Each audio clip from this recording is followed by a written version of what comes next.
아까 그 최초 질의에 이어서 또 질의를 하도록 하겠습니다. PPT 좀 올려주세요. 잠실 이동 제7투표소 용지 수령 시간 7시 25분경에 21명이 대기하고 있었는데 4명만 남았다. 그래서 결국 17명이 투표하지 못했다. 그 사항을 제가 말씀을 드렸고, 다음 PPT 문정 이동 1투표소 대기번호표를 128번까지 배부를 했고, 이 1시간 4시 40분 이후 1시간 있다가 투표가 재개가 됐는데, 제가 이 답변 자료를 요구를 했습니다만 받아보니까 121명 정도가 투표를 했다. 그래서 7명 정도가 투표를 못한 것으로 그렇게 추정이 됩니다. 그런데 현장에 있었던 투표관리관은 투표를 못한 사람은 없는 것 같다. 이런 취지로 답변서를 작성했는데, 그러니까 확실하지 않는 거죠. 숫자를 보면 사실은 7명이 투표를 못한 게 거의 확실하게 보입니다. 다음 잠실 사동 5투표소 투표록을 한번 보시죠. 용지 부족으로 선거가 중단이 됐는데 오후 4시 8분경에 근데 5시 5분까지 1시간가량 이 투표 중단 사태가 있었고, 그 이후에는 투표를 다 한 것으로 보여집니다. 그런데 이때 몇 명이 또 돌아갔는지 이게 알 수가 없어요. 투표록이 저렇게 작성이 되어 있기 때문에. 투표록은 어떻게 작성하느냐? 투표관리 매뉴얼을 보면 그 뒤에 한번 봐주시죠.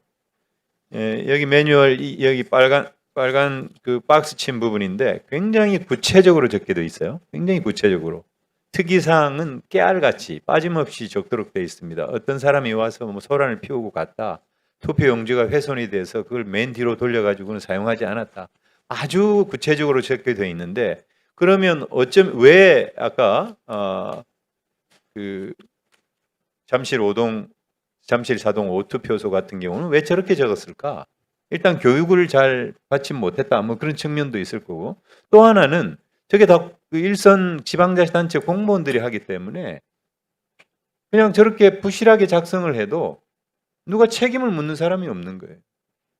뭐 감사 대상도 아니고, 그렇잖아요. 선관위가 무슨 무슨 책임을 요구하는 것도 아니고. 그리고 혹시 이제 투표 관리관으로서 깨알같이 적다 보면 그게 혹시 나한테 무슨, 혹은 그 동료 직원들한테 피해가 돌아갈까?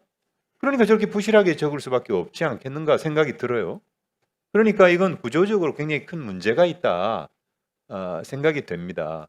그리고 투표 중단이 됐던 것은 서울에서는 21군데, 전국적으로는 26군데잖아요. 그죠? 전체적으로 전수조사를 한번 해야 됩니다. 얼마나 많은 분들이 돌아갔는지, 그냥 투표 안 하시고 갔는지, 참정권에 피해를 입은 그 국민들이 얼마나 되는지 전수조사를 해야 되고, 아마 거의 대부분의 투표소에서 CCTV가 확보가 돼 있을 거예요. CCTV를 다 일일이 봐서라도 철저한 조사가 필요하다. 그래서 이번 사태에 참정권 침해 어떤 범위가 어느 정도 되는지 그걸 좀 구체적으로 한번 조사를 해서 보고를 좀 해주시기 바랍니다. 저희 그 국정조사 기간 동안에 한번 해보세요. 그리고 공직선거 절차 사무 편람을 보면은 이런 사건 사고가 발생했을 때, 뭐 예를 들어 참정권이 침해되는 것 같은 이런 중대한 사건 사고가 발생했을 때는 사고 처리에 대한 절차가 규정돼 있어요. 알고 계시죠? 우리 노태학 우리 정의께서는 혹시 아세요? 이런 그 사건 사고가 생겼을 때 어떻게 처리하느냐?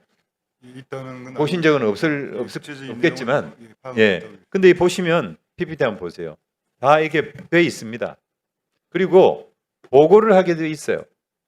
일선 시군구 선관위에서 서울시도 선관위로, 그 시 광역 선관위로, 그리고 광역 선관위는 여기 보시면 맨 밑에 발생위원회 보고 내용을 그대로 전달하는 방식으로 중앙위원회 동시보고한다.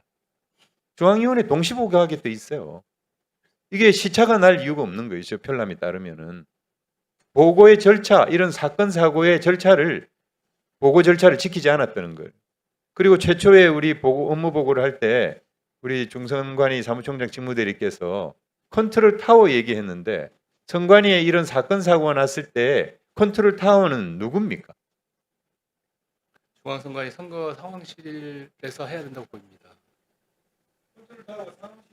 아니, 상황실에서 1차적으로 판단을 하고 지휘 계통에 따라서 사무차장, 사무총장, 상임위원님, 위원장까지 보고는 돼야 된다고 봅니다. 중요 사항에 대해서는.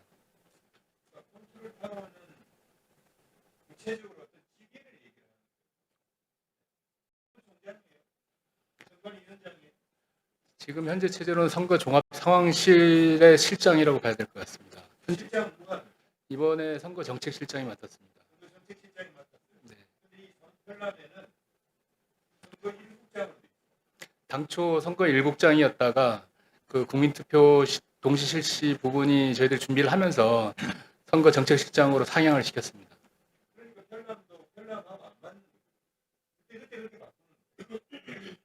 그러나 사실상 컨트롤 타워는 중앙선거관리위원장이 돼야 돼. 중앙선거관리위원장이 그런 국민참여권 침해와 관련된 그런 어떤 보고를 받아야 되고 그에 대한 조치를 어떻게 할 것인지를 거기서부터 해결돼야 됩니다. 중앙선거관리는 조직의 어떤 기본이 안 돼 있는 심각합니다. 네, 뼈저리게 받아들이겠습니다. 네, 수고하셨습니다.